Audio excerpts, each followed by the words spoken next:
In 1983, I think again at the urging of his mother somewhat, we got to give her a little bit of credit here as well.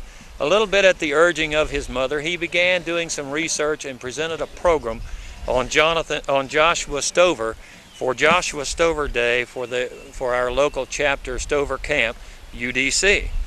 Today he returns to revisit that program and to celebrate the 100th birthday of Stover Camp, UDC. I present to you a friend of mine, and I know you'll enjoy his discussion this afternoon, Dr. Daniel Downey. I'd like to begin by pointing out that 143 years and 17 days ago, there were two brothers who sacrificed their lives a few miles west of here on the field of honor. These men gave their lives in defense of their family, their homes, their property, their way of life, the Commonwealth, and the Confederacy. The brothers were Joshua and Nathan Stover, as we've already said. They were from Strasburg in Shenandoah County, Virginia. Most of the Stovers had large families, and they soon expanded into the rich farmlands around the town. Here, now over 200 years later, we are fortunate to be gathered with descendants of the Stovers and other early settlers of the Strasburg area. The start of all this was Peter and his wife, Franny Funk, who raised 4 sons and 4 daughters. Their second son, Jacob, had 2 sons and 7 daughters and a large plantation just south of the town. Jacob's son Joseph married twice, and he had 2 sons and 5 daughters with his first wife, Margaret Zay, and 2 sons and 2 daughters with his second wife, Catherine Sonner. It was of Joseph Stover's first wife that Joshua Stover was born April 29, 1824. Brother Nathan was born of the second wife on August 1, 1840. Thus Joshua and Nathan were great-grandsons of the founder of the town of Strasburg. Their occupation was farming and making a living, and no doubt would have lived quiet, uneventful, full, and productive lives had the storms of war not come upon them. That night, the last for Joshua and Nathan and many others, the 10th slept on their rifles along the plank road. The Confederate position was actually quite critical. Even though the attack had been highly successful, the Second Corps was still widely separated from the First.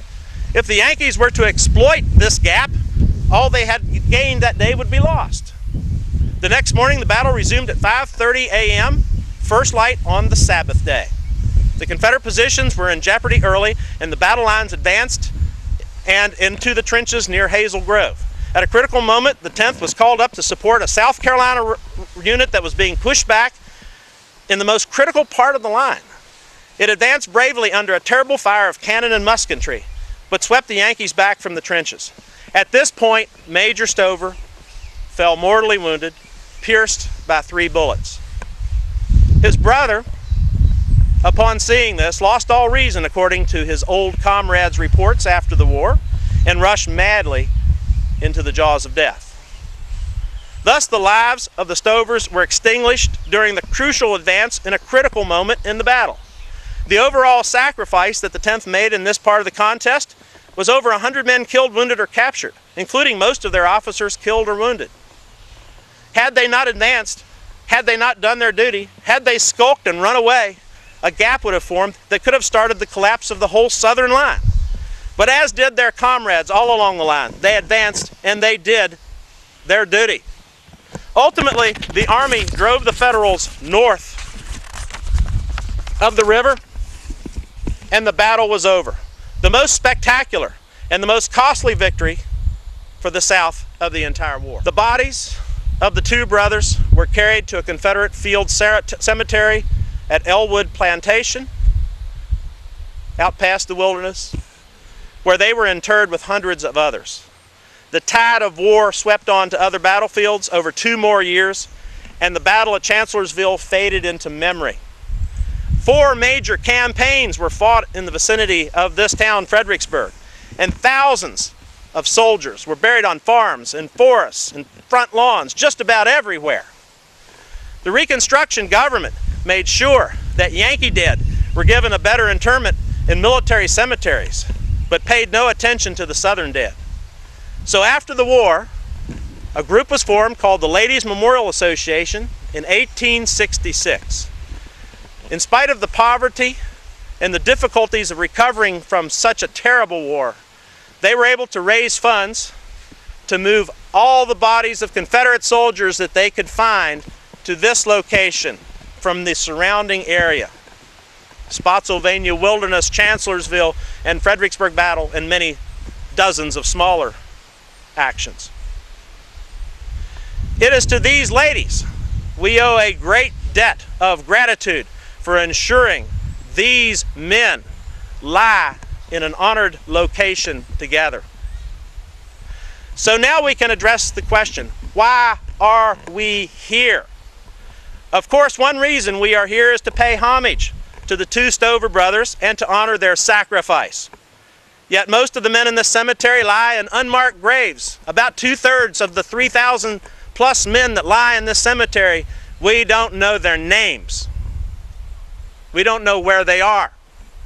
Their descendants can't come say, this is where my great-great-great-grandfather is resting.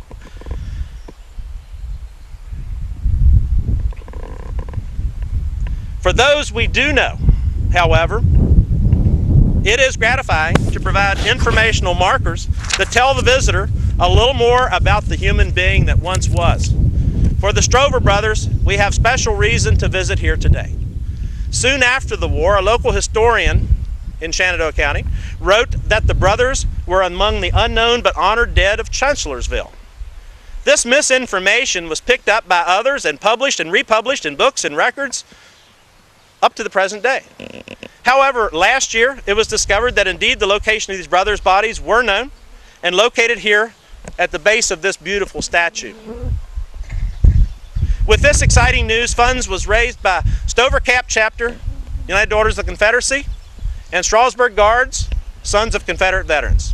And these brass markers that you can now see were installed.